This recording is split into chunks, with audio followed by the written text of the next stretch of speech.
Roger Waters, a member of the band Pink Floyd, has had a busy couple of weeks in New York City.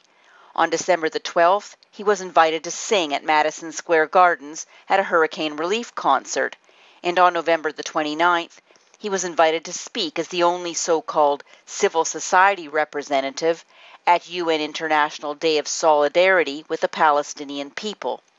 Here's Waters' UN performance. Israel is guilty of a number of international crimes: apartheid, ethnic cleansing. And Roger Waters didn't stop there.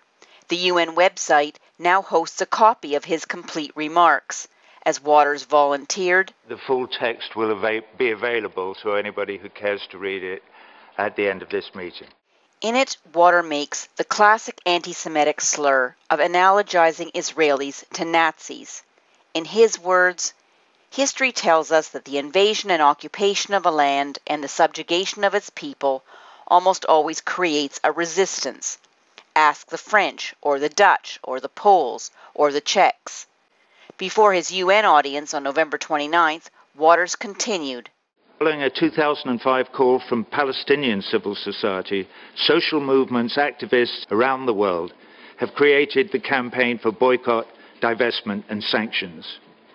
And I support it wholeheartedly. The leaders of Hamas have made their position clear over and over again. It is this: Hamas is open to permanent peace with Israel.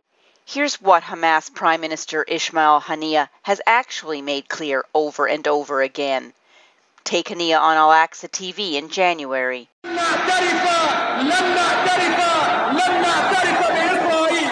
Instead, in Waters' contribution to the UN website of his complete remarks, he blots out the 1.5 million free Arab citizens of Israel and concludes by championing Israel's illegitimacy and urging UN states to declare Israel's continued membership of the UN to be dependent on reform of its illegal apartheid regime.